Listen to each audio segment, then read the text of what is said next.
से बेहतर है और उम्मीद है कि उन्हें आज या कल अस्पताल से छुट्टी मिल जाएगी। फिलहाल डॉक्टरों की निगरानी में उनका इलाज जारी है और परिवार के सदस्य अस्पताल में मौजूद हैं।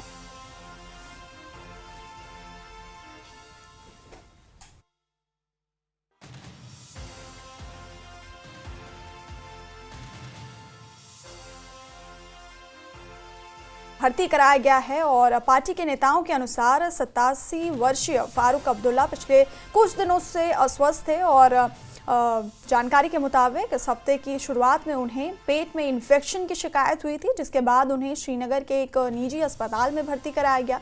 और पार्टी के वरिष्ठ नेता ने बताया कि फारूक अब्दुल्ला की तबीयत अब पहले से बेहतर है और उम्मीद है कि आज या कल अस्पताल से छुट्टी मिल जाएगी। फिलहाल डॉक्टरों की निगरानी में उनका इलाज जारी है और परिवार के सदस्य मौजूद हैं। कुछ दिनों से एनसी अध्यक्ष अस्वस्थ थे, पेट में इन्फेक्शन की शिकायत उन्हें हुई थी, जिसके बाद उन्हें अस्पताल में भर्ती कराया गया और फिलहाल डॉक्टरों की निगरानी में उनका इलाज जारी है और उम्मीद है कि उन्हें आज या कल अस्पताल से छुट्टी मिल जाएगी। ऐसा पार्टी के वरिष्ठ नेता ने बताया कि फारूक अब्दुल्ला की तबीयत अब पहले से बेहतर है और आज या कल में अस्पताल से उन्हें छुट्टी मिल जाएगी। तो कुछ दिनों से तबीयत खराब थी फारूक अब्दुल्ला की और पेट में इन्फेक्शन की शिकायत उन्हें हुई थी, जिसके बाद उन्हें श्रीनगर के एक निजी अस्पताल में भर्ती कराया गया था।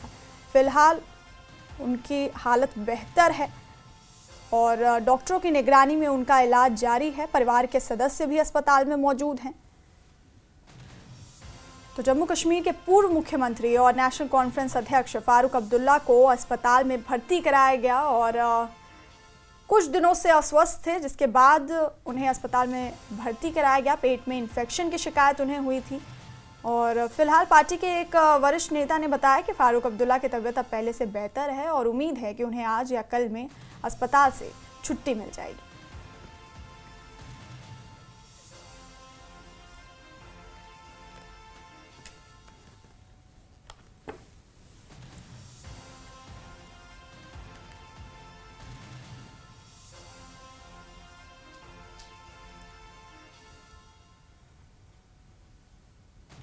तो फारूक अब्दुल्ला अस्पताल में एडमिट हैं, उन्हें भर्ती कराया गया है।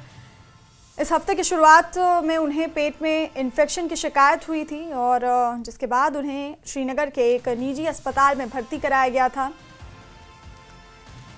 पार्टी के वरिष्ठ नेता ने बताया कि फारूक अब्दुल्ला की तबीयत अब पहले से बेहतर है और आज से वैष्णो देवी यात्रा पर रोक लगाई गई है। श्री मचैल माता की यात्रा भी स्थगित की गई है और खराब मौसम की चेतावनी के बाद यात्रा स्थगित की गई है। आज से 7 अक्टूबर तक भारी बारिश का अलर्ट है, जिसके मद्देनजर ये यात्राएं स्थगित की गई हैं। तो वैष्णो देवी यात्रा और श्री मचैल माता की यात्रा स्थगित की गई है। खराब मौसम की चेतावनी के बाद ये यात्रा स्थगित की गई। आज से 7 अक्टूबर तक भारी बारिश का अलर्ट है, जिसको देखते हुए वैष्णो देवी यात्रा और मचैल माता की यात्रा स्थगित की गई है। खराब मौसम की चेतावनी के बाद यात्राएं स्थगित की गई हैं और 7 अक्टूबर तक भारी बारिश का अलर्ट जारी किया गया है, जिसको देखते हुए ये यात्राएं स्थगित की गई हैं। तो बड़ी खबर इस वक्त की आपको बता रहे हैं। श्री मचैल माता की यात्रा और वैष्णो देवी यात्रा पर रोक लगाई गई है। आज से 7 अक्टूबर तक भारी बारिश का यहां पर अलर्ट जारी किया गया है, जिसको देखते हुए ये यात्राएं स्थगित की गई हैं। खराब मौसम की चेतावनी के बाद यात्रा स्थगित की गई है। खराब मौसम को देखते हुए वैष्णो देवी यात्रा और श्री मचैल माता की यात्रा को स्थगित किया गया है। आज से 7 अक्टूबर तक भारी बारिश का अलर्ट जारी किया गया है, जिसके मद्देनजर ये यात्राएं स्थगित की गई हैं। खराब मौसम की चेतावनी के बाद ये यात्राएं स्थगित की गई हैं।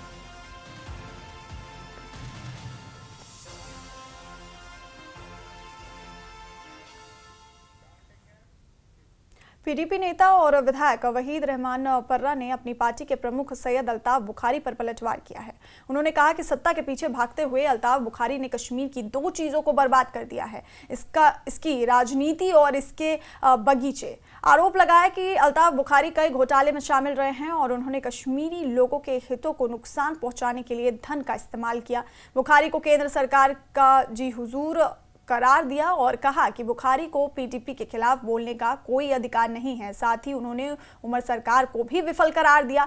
आपको बता दें कि अपनी पार्टी के प्रमुख सैयद अल्ताफ बुखारी ने आरोप लगाया था कि पीडीपी का बीजेपी के साथ गुप्त समझौता है। सबसे पहले जानना चाहूँगा, आज अल्ताफ बुखारी साहब फिर बोल पड़े और कहीं ना कहीं उन्होंने, और ये कई और भी लोग कहते हैं कि आपका बीजेपी के साथ टाई अप है और कहीं ना कहीं आप लोग जो है 2015 में भी आपने पहले बीजेपी के खिलाफ लड़ा था चुनाव 14 में 15 में, और उसके बाद आपने उनके साथ हाथ मिलाया। अभी भी वही है कि आपका एक फिक्स्ड मैच चल रहा है, आप उनके साथ मिले हुए हो। देखिए, अल्ताफ बुखारी साहब की जो सारी सियासत है वो जम्मू कश्मीर में, अगर आप शुरू से उनकी सियासत को नज़र मारें और ख़ासकर 5 अगस्त 2019 से पहले और उनके बाद, उनका शुरू से एक ऐसा रोल रहा है जिसमें न सिर्फ पीडीपी को तोड़ने में, बिखरने में, बल्कि यहाँ की सियासत को, रियासत को जो तबाही हुई, उसमें सबसे ज़्यादा मदद बीजेपी की मरकज़ी सरकार की अल्ताफ बुखारी ने की। और न सिर्फ पीडीपी को तोड़ने में, जब महबूबा जी का एक स्टांस था उस वक्त पार्टी को तोड़ने में, करीब 30-40 लोगों को तंजीम से निकालने के, प्रेशर करके, एनआईए लगा के, एजेंसियों का इस्तेमाल करके इस शख्स ने यहाँ की सियासत को सबसे ज़्यादा कमज़ोर किया। और उसके बाद 5 अगस्त के बाद जब यहाँ के लोग महरूम थे, कमज़ोर थे, तो इस शख्स ने यहाँ पर उस वक्त पार्लियामेंट डेलीगेशन से, यूरोपियन पार्लियामेंट से लेकर हर पूरे मुल्क में डंका बजाया कि कश्मीर के लोग खुश हैं और यहाँ नॉर्मल सी है। उसके बाद तंजीमें बनी और चुन चुन के लोगों को निकाला गया पीडीपी से, उस तंजीम में डाला गया। अल्ताफ बुखारी की जो जमात बनी, वो इनका बैकग्राउंड आप देखिए, एक सेब की सनत, इनका पैसे का बैकग्राउंड देखिए, हवाला का बिजनेस, और किस तरीके में जम्मू कश्मीर में तबाही में ये शख्स फैमिली वाइज मुलविस है। और उसके बाद आज जब अचानक से राज्यसभा इलेक्शन होते हैं या असम्बली इलेक्शन होंगे या पार्लियामेंट इलेक्शन होंगे, उस वक्त में ये सियासत नहीं बल्कि दुकानदारी करने आते हैं। लेकिन ये इल्ज़ाम तराशी करना और ये जान के भी कि वाहिद एक ऐसी आवाज़ जो पूरे कश्मीर की इस वक्त बात करती है वो महबूबा जी है, पीपल्स डेमोक्रेटिक पार्टी के लोग हैं जो पूरी जंग लड़ रहे हैं, रेजिस्ट कर रहे हैं हर मुद्दे पे। इस शख्स को नेशनल कॉन्फ्रेंस का खुश करना उनका एजेंडा है। इलेक्शन में भी इनकी अंडरस्टैंडिंग की पीडीपी को कैसे मजबूत किया जाए, और बीजेपी के साथ भी जो इनकी अंडरस्टैंडिंग है वो इसी चीज़ पे थी कि 5 अगस्त का फैसला जब हुआ, सबसे बड़ी रेजिस्टेंस उस वक्त भी पीडीपी इनके लिए थी। एक पैकेज की बहुत ज़रूरत है, क्या लगता है आपको कि जल्द से जल्द होना चाहिए? वो कश्मीर में तो काफ़ी ज़्यादा प्रेशर है, स्ट्रेस है फाइनेंशियली। लोग तो चाहते हैं कि हॉर्टिकल्चर में सबसे ज़्यादा नुकसान हुआ है, जो हमारी सबसे बड़ी सनत है। उसके बाद फ्लड्स की वजह से नुकसान हुआ है, पैडी क्रॉप्स के साथ साथ काफ़ी लोगों को मकान गए हैं, तो उनको रिलीफ, रिहैबिलिटेशन और रिकन्स्ट्रक्शन के लिए गवर्नमेंट सपोर्ट तो मिलना चाहिए जेन्युइनली। न्यूज़ 18 से बात करने के लिए शुक्रिया। कैमरामैन चांद के साथ में समीर भट्ट, न्यूज़ 18 जम्मू। पीडीपी के वरिष्ठ नेता यासिर रेसी ने सोनावारी के मदवान में समारोह आयोजित किया, जहां कई नेशनल कॉन्फ्रेंस और अपनी पार्टी के कार्यकर्ता पीडीपी में शामिल हुए। रेसी ने नेशनल कॉन्फ्रेंस पर 30 सालों से विकास न करने का आरोप लगाया और कहा कि लोगों को बुनियादी सुविधाएं भी नहीं मिल रही हैं। उन्होंने कहा कि नेशनल कॉन्फ्रेंस परिवारवाद में उलझी हुई है, जबकि पीडीपी समावेशी विकास और जनता की शिकायतों का समाधान करने के लिए प्रतिबद्ध है।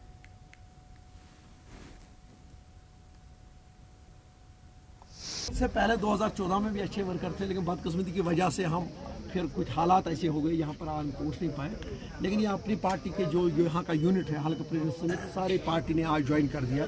यहाँ पर करीब करीब अपनी पार्टी ने 300-350 वोट लिए थे, तो उन्होंने सारी पार्टी ने आज, मैक्सिमम पार्टी ने आज हमारे साथ, हमने सोचा कि ज्वाइन क्या किया, हमने इनके साथ ज्वाइन किया, इन्होंने हमारे साथ इकट्ठे चलने का फैसला किया कि हम यहाँ की तरक्की, कश्मीर की इज्जत और बका के लिए हम इकट्ठे हो जाएंगे। यही मुद्दा मकसद। 30 साल एक एमएलए रहा है, 30 साल तक उन्होंने पार्लियामेंट मेंबर रहा है जो सिक्किम में बेच सकता था, अभी पीने का साफ पानी देने में वो नाकाम रहे।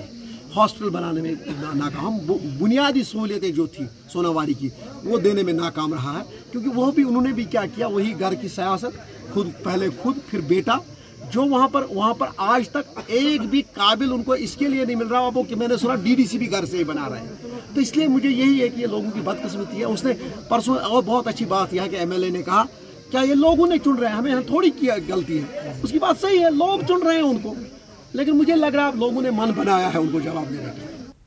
सीएम एडवाइजर नासिर सोगामी ने राज्यसभा चुनाव को लेकर बयान देते हुए कहा कि अब तक कोई बैठक नहीं हुई है और आगे की रणनीति हाईकमान की बैठक के बाद तय की जाएगी। उन्होंने कहा कि लद्दाख और जम्मू कश्मीर से किए गए वादे अभी तक अधूरे हैं।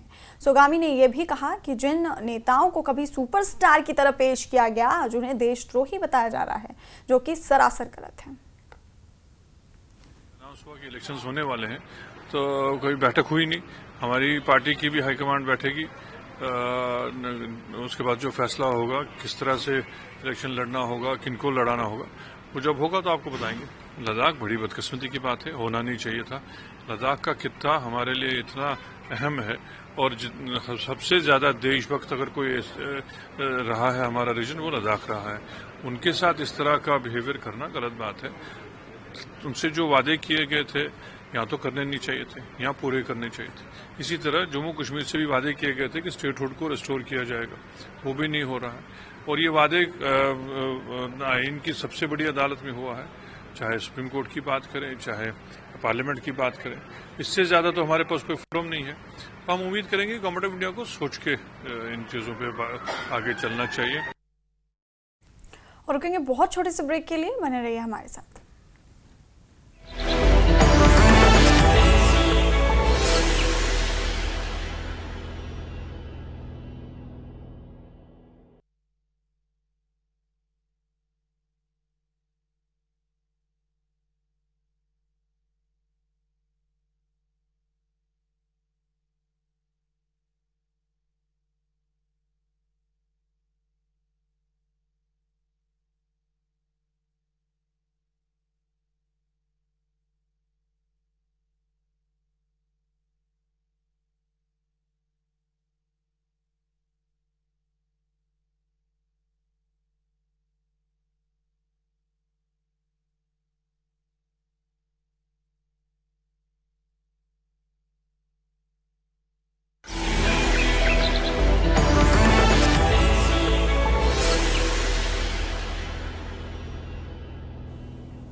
ब्रेक के बाद स्वागत है आपका। खबरों में आगे बढ़ेंगे।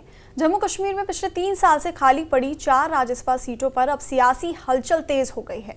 विधानसभा ना होने की वजह से 2021 में ये चुनाव नहीं हो सके थे, लेकिन अब जैसे जैसे चुनाव की संभावना नजर आ रही है वैसे वैसे हर पार्टी अपनी रणनीति बना रही है। कौन कितनी सीट जीतेगा और किनके समीकरण बदलेंगे, देखिए इस खास रिपोर्ट में।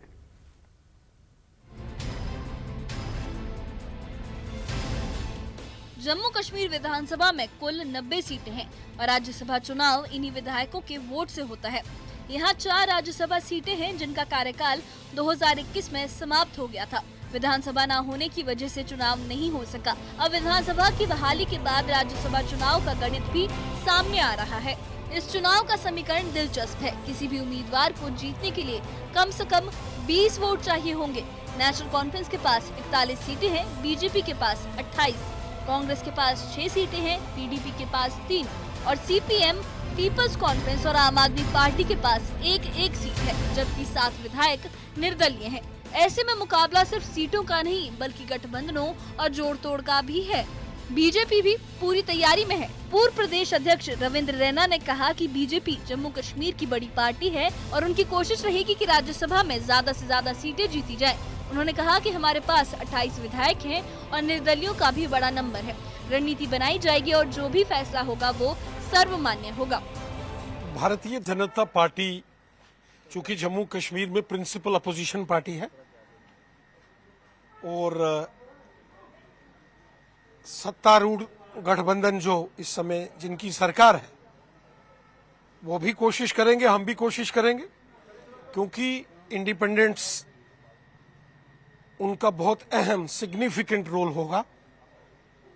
4 राज्यसभा की सीटों को लेकर बीजेपी ने आज अपने सीनियर साथियों के साथ हमने डिस्कशन की है, यकीनन हर पार्टी चाहेगी कि उसके ज़्यादा से ज़्यादा मेंबर पार्लियामेंट जीत के आए। बीजेपी के 28 एमएलएज हैं और जम्मू कश्मीर में बहुत सारे इंडिपेंडेंट्स भी हैं, इसलिए कोशिश तो करेंगे कि भारतीय जनता पार्टी जो है वो राज्यसभा चुनावों में भी जो है वो ज्यादा से ज्यादा सीटें जीते। उधर कांग्रेस का रुख अभी साफ नहीं है। प्रदेश कांग्रेस कमेटी के अध्यक्ष तारिक हमीद कर्रा ने कहा कि अभी तक सारी बातें महज अटकलों पर आधारित हैं और कोई ठोस फैसला नहीं हुआ है। उनका कहना है कि इस पर आगे चलकर पार्टी उच्च स्तरीय चर्चा करेगी। हमारा तो जहां तक कांग्रेस पार्टी का ताल्लुक है, we have always been supporting Palestine का कॉज जो है।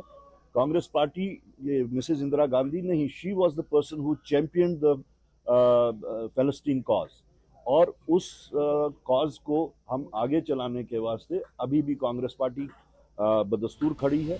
नेशनल कॉन्फ्रेंस भी राज्यसभा चुनाव के लिए सक्रिय है। पार्टी के वरिष्ठ नेता और जम्मू प्रांतीय अध्यक्ष रतन लाल गुप्ता का कहना है कि एनसी और कांग्रेस मिलकर 3 सीटें जीत सकते हैं। उनका दावा है कि गठबंधन मजबूत है और अगर यही स्थिति बनी रही तो बडगाम और नगरोटा की खाली विधानसभा सीटें भी उनके खाते में जाएंगी। हम तो 3 की जो कह रहे हैं आप, 3 सीटें, 3 तो जीतेगी और चौथी की भी पूरी कोशिश होगी, ऐसी कोई बात नहीं है। नेशनल कॉन्फ्रेंस बिल्कुल संजीदगी के साथ, कोई भी इलेक्शन मैंने कहा ना संजीदगी के साथ लड़ती है, और हम ये इलेक्शन भी लोकसभा का, राज्यसभा का संजीदगी के साथ ही जीतेंगे। अब मैं बाईपोल्स पर आता हूं, क्योंकि ये जो बाईपोल्स हैं, मैं नगरोटा की बात करता हूं। नगरोटा की जो बाईपोल इलेक्शंस हैं वो आपके लिए कितना मायने रखता है, और क्या आप उसमें एक दमदार इलेक्शन जो कैंडिडेट उठाएंगे? बिल्कुल, पिछली बार भी यहाँ दूसरे नंबर पे नेशनल कॉन्फ्रेंस आई थी, और हालांकि कांग्रेस ने भी वहाँ इलेक्शन लड़ा था।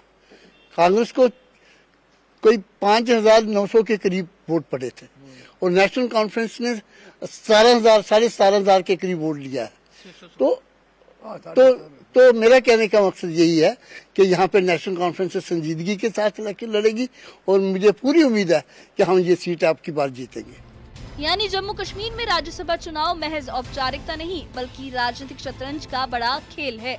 बीजेपी जहां निर्दलियों को साधने की कोशिश कर रही है, वहीं नेशनल कॉन्फ्रेंस और कांग्रेस गठबंधन की ताकत दिखाना चाहते हैं।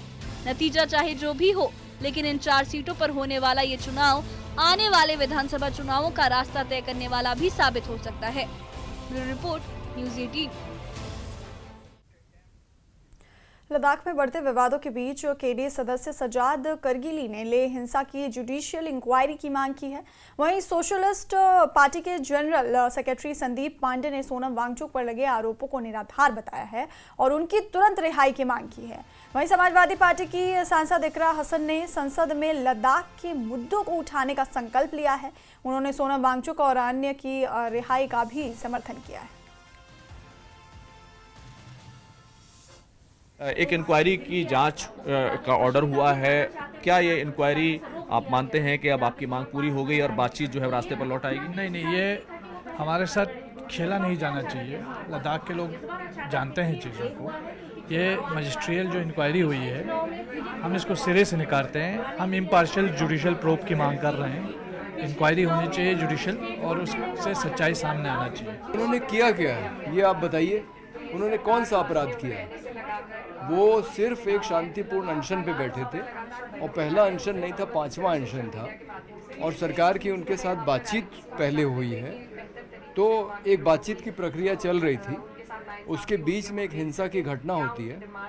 भाई जो उसके लिए जिम्मेदार हैं आप उनको अरेस्ट कीजिए, उनके खिलाफ कार्रवाई कीजिए। कि जो गोली चली है उसकी भी इंक्वायरी होनी चाहिए, जुडिशियल इंक्वायरी, क्योंकि लोगों के सिर में और सीने में गोली लगी। तो ये जो हुआ है इसकी जुडिशियल इंक्वायरी की हम लोग मांग कर रहे हैं। और सोनम वांगचुक ने तो कुछ किया ही नहीं है, लेकिन उनके खिलाफ जिस तरह की कार्रवाइयाँ हो रही हैं, सिर्फ जेल में ही डालना नहीं, उनकी ज़मीन का लीज उसको ख़त्म करना, FCRA लाइसेंस रद्द करना, ED और CBI से छापे डलवाना, ये सब जो है द्वेषपूर्ण कार्रवाई है। इसकी हम लोग निंदा करते हैं और हम लोग कहते हैं कि उनको आप तुरंत रिहा कीजिए। क्योंकि उन्होंने कोई अपराध नहीं किया। हम सिर्फ सोशल मीडिया के माध्यम से देख पा रहे हैं वहाँ पर जिस तरीके से बेरहमी भारत सरकार द्वारा हो रही है। वहाँ के लोग सिर्फ प्रोटेस्ट कर रहे हैं, अपनी जायज़ डिमांड इस सरकार के सामने रख रहे हैं, उसको पूरा करने के बजाय जिस तरीके से वहाँ पर गैर संवैधानिक तरीके से 4 लोगों की हत्या कर दी गई, जिसमें से एक हमारे पुराने सोल्जर थे और सोनम वांगचुक जी जो जिन्होंने इस सरकार की बहुत तारीफ करी थी जब आर्टिकल 370 हटा था। उनके साथ आज क्योंकि वो अपने लोगों की डिमांड रख रहे हैं तो उन पर NSA लगाकर उनको जेल में बंद कर दिया गया। ये बेहद गैर संवैधानिक है और हमारी पूरी हमदर्दी लद्दाख के लोगों के साथ है। वहीं लेह हिंसा को लेकर मुख्य सचिव डॉक्टर पवन कोतवाल ने क्या कुछ कहा, आइए सुनते हैं। We are confident that investigation would definitely establish that certain leaders worked in a negative and destructive manner and played with the future of Ladakh. Government has been actively engaged with the Ladakh leaders for talks. It was also agreed that even before the formal meeting of the HPC, which was scheduled for 6th October, Navratra खत्म हो गया है लेकिन गरबा और डांडिया का उत्सव जारी है। शनिवार को दिल्ली के बासेरा पार्क में गरबा डांडिया की धूम रही, जहां दिल्ली की मुख्यमंत्री रेखा गुप्ता डांडिया खेलते दिखी। दिल्ली के उपराज्यपाल विनय कुमार सक्सेना और उनकी पत्नी संगीता सक्सेना ने गरबा डांडिया उत्सव का आयोजन किया था, जहां दिल्ली की CM रेखा गुप्ता भी पहुंची थी। उपराज्यपाल की पत्नी संगीता सक्सेना आयोजन में पहुंची महिलाओं और लड़कियों के साथ डांडिया खेल रही थी, जिन्हें देखकर CM रेखा गुप्ता भी खुद को रोक नहीं पाई और डांडिया के साथ संगीता सक्सेना का खूब साथ दिया। मां शक्ति की आराधना के तौर पर होने वाला गुजरात का पारंपरिक नृत्य गरबा अब पूरी दुनिया में लोकप्रिय हो चुका है और दिल्ली में आयोजित इस गरबा उत्सव की खास बात ये रही कि जिस बासेरा पार्क में ये आयोजन हुआ उसे उपराज्यपाल विनय सक्सेना की पहल पर 2 साल पहले कंक्रीट के मलबे की जगह शहर के सबसे सुंदर पार्क में तब्दील किया गया।